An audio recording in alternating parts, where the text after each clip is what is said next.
We'll go to parent organizations report. Several years ago, the board adopted or modified its policy 8:90, which talks about our parent groups, and it put it, and one of the requirements was an annual report to the school board. These parents donate a lot of time and volunteer a lot of effort and a lot of hours. And so the idea of this meeting is just to give a brief presentation on the status of their organizations, their officers, their finances, just so that the board's in the loop of all the different parent groups that help support the Bulldogs. The first one we have tonight is the RBHS Booster Club, if they want to come up. And if you have any handouts, feel free to hand out. If not, it's okay. Book. Formal booklet. I know, I feel like I need permission to approach the bench. I like it. We were very busy this year, so it seemed appropriate to. When she says we, she means her. Wow, thank you. Thank you very much. I'll email you guys. Thank you.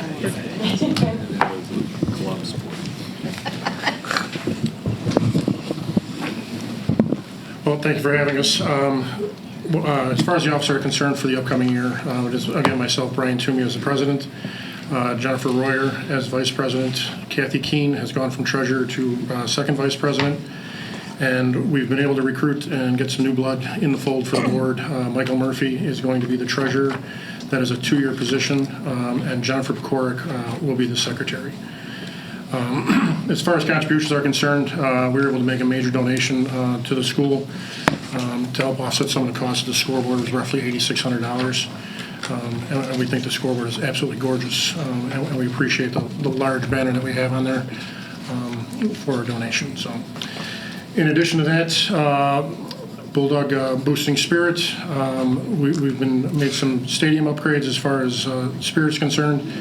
And again, when I say we, I mean Jennifer and her family. This was a project that her and her family did, and I believe it was quite hot up when they did it. They were there for probably 6-7 hours, if not longer, putting in the fence decorations as well as some decorations along the fencing on the side of the stadium. So we're very happy to see that.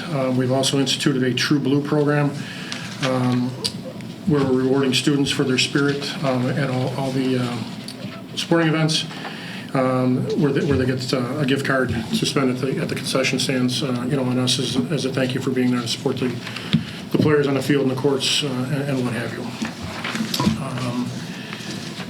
In addition to that, facility and equipment upgrades. We were able to invest in our concession stands, both indoor and outdoor. I don't know if any of you have been able to see it, but we've pretty much completely replaced probably 95% of what was there for updated and working and proper safety equipment. We put in wall shelving in the outdoor area, indoor and outdoor. We put wall-mounted napkin dispensers with menus on the outside concession stand, and they sit on the counter in the inside concession stand. Stainless steel work tables inside and outside. Inside has an overshelf on it, so the stuff is displayed, keep it off the floor, so our little critters that like to run around can't get to it. It's all stainless steel, obviously they can't run up that. So it's all NSF approved, as well as we've gotten warming drawers for the outside concession stand to be serving our warm food from. Again, a safety concern as far as proper food storage and safety. And serving guidelines, so they're being held at proper temperatures now. We replaced both pizza holding cabinets inside and out. Again, proper safety as far as holding temperatures are concerned. We've replaced the pretzel warmers. We have one for inside and outside, as well as 2 tabletop ovens to cook the pretzels. I know in the past what they were doing is just taking them from the freezer and they were just putting them right in the warmer and hoping that a light bulb was going to heat them. So now they're actually done in an actual cooking oven, so they're, again, being served at a proper temperature. They are pre-cooked to begin with, but at least we're serving some quality food instead of just something directly out of the freezer. As well, we replaced a commercial freezer outside in the concession stand. It is an upright commercial freezer. It's not something that was bought at Best Buy. And again, it's NSF approved and UL listed, so if something should happen, I'm assuming the school's insurance company is more than happy to see that instead of, just something out of a retail store. And we did that as well as a refrigerator as well. And then we have hot water dispensers that we're making our hot chocolate with. Again, it was kind of just a hodgepodge of equipment that was out there, just plug and play, stuff that wasn't being used properly, it served their purpose, but not really in a safe manner. So that was a huge initiative for us. So the concession stands have been, for the most part, completely revamped with equipment that should last for a long, long time to come. So we reinvested in boosters that way. Currently, we are reviving the golf outing. I don't know if anyone's been able to enjoy the golf outing in years past, but it is a huge opportunity for the boosters to make money and reinvest into the athletic program as well as the school. And it is going to be held on June 28th at the Willowcrest Golf Club in Oak Brook. We encourage all of you to participate. Feel free to sign up. Feel free to sign up. We have hole sponsorships. You don't have to own a business to sponsor a hole. We have families that are sponsoring a hole. We've made it very affordable for hole sponsorships and things of that nature. All the information is on our website, and that can be found there. And if anyone has any questions regarding that, you can contact myself or any of the people that are listed on here. Jennifer and I have talked extensively on sponsorship programs. And what we came up with was a corporate sponsorship program that we talked with Dr. Skinkus about, and we met about it and went over it. What we're trying to do is get some corporate sponsorship in a low-key manner in the stadiums and gymnasiums, pool area and such, and not to make it look like NASCAR. Tasteful, decorated signs. We're not looking for anyone that's got a couple bucks to throw a sign in the stadium. We've seen some high schools out there that it's just. It's confetti. That's not what we're looking for.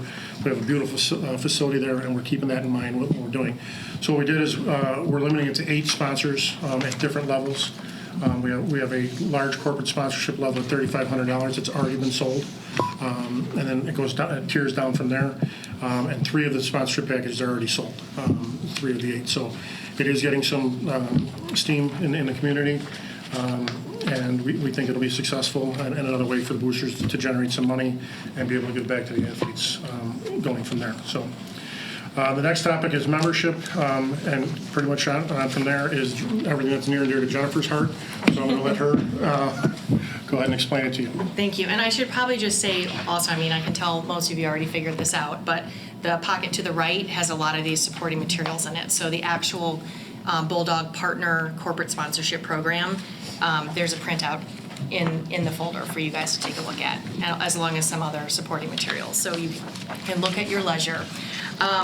Okay, so I'm kind of a science geek at heart.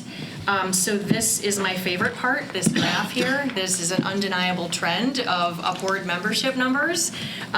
So we've basically almost tripled membership in the last 3 years, starting at about 100 memberships in the school year starting 2015, which given that RB typically has, anywhere between 700 and 800 unique student athletes, was a pretty pitiful number. So this is something that we're really, really proud of. So it seems to be going in the right direction.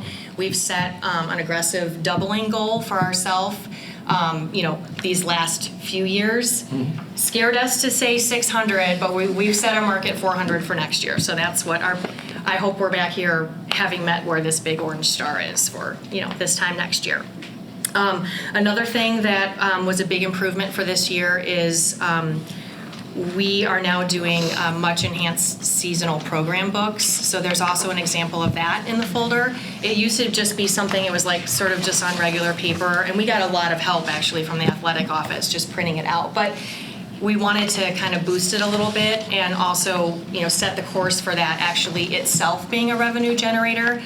If it looked a little nicer, we could maybe get more businesses to sponsor ads and have that be something that could be a revenue generator for us. So I think we're well on our way there.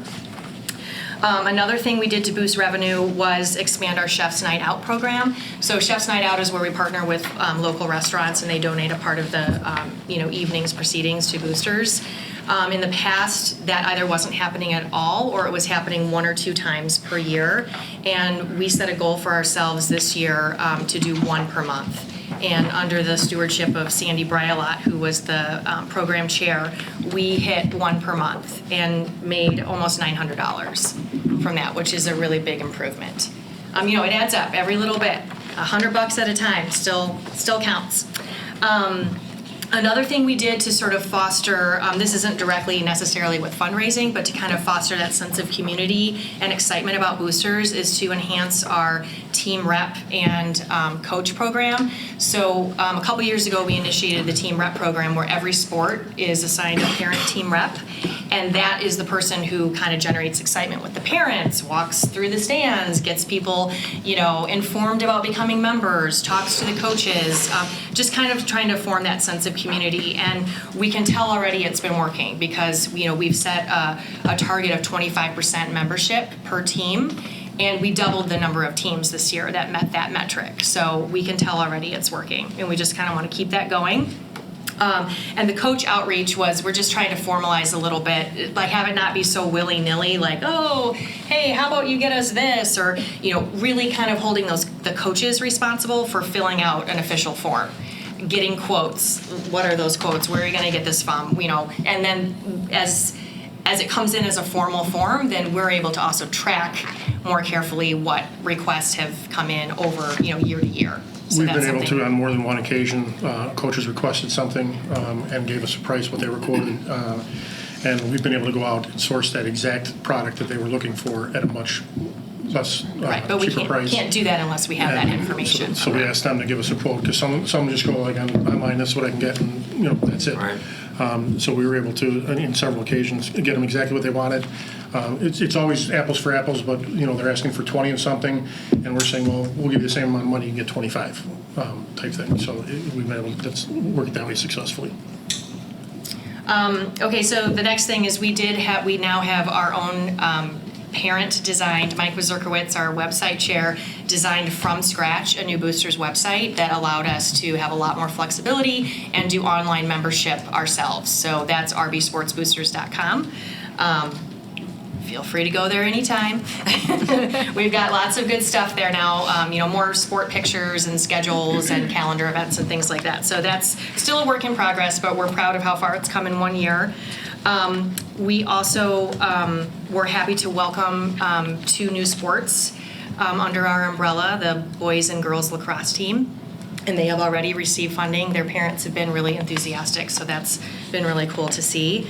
And then finally, we wanted to put this on here. Our Boosters is trying to start a new tradition of the shirt, where a student-designed T-shirt will get integrated into our Spirit Wear line each year. And that student will get recognized in the yearbook and in the school newspaper. And last year we had one entry that was my son, Elliot Royer, because I said, sit down at the kitchen table. We have to have at least one student. So I made him do it. And he won. And he won. It was like a miracle. And we were so excited. We were so excited because this year we had 9 entries. And we did an anonymous online poll through the website and picked a winner. So, you know, that's also a step in the right direction. So we're excited about that. Okay, and then the last thing, I won't go through this in great detail. There's a lot of love and sweat and tears into the last couple pages of this document, which is all of the metrics that we now run.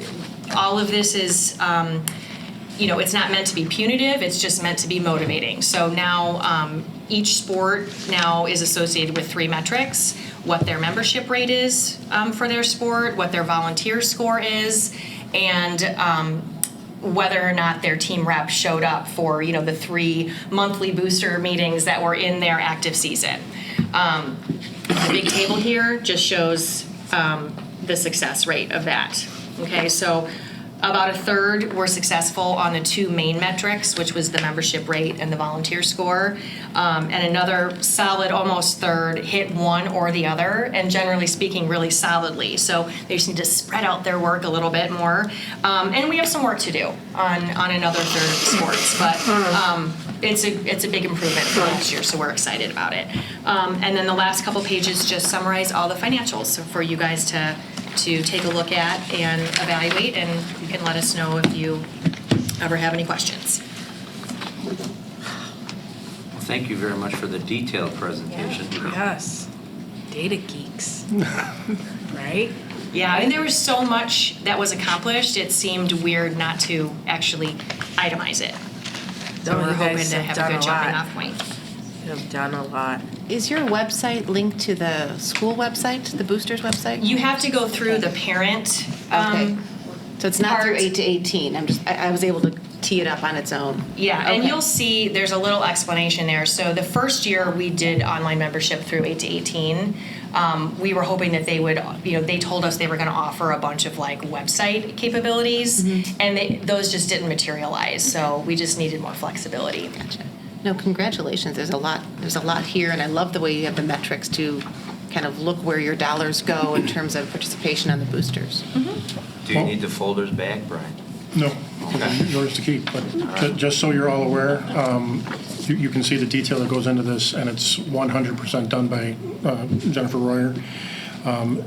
And you will be seeing in the future. Jennifer has been now anointed a lifetime booster member. She will always be booster member number 1, and there is a award that will be handed out yearly in her honor as the Jennifer Hepper Royer Booster Award. That means I can retire, right? Just Only kidding. if you find your replacement. 3 more years. Oh, she's here till 27, I believe. Yes, I'm here for a really long time. Good so job. Here we go. Someone who's got a lot of kids, right? Thank you, Jenny. It's an incredible undertaking, trying to put all that stuff together. You know what? It's easy to write about all the stuff that other people are doing. So I have to give credit to all of our volunteers. There was a ton of them. They totally killed it this year. Great undertaking by all of you. So, Thank you. Having Thank you. kids in Thank you. 3 sports over the last 3 years, and 12 sports, I've seen that pattern go. Yeah. It has a lot to do with y'all. So, thank you. Great job. Thank you. Appreciate your time. Thank you. thank you.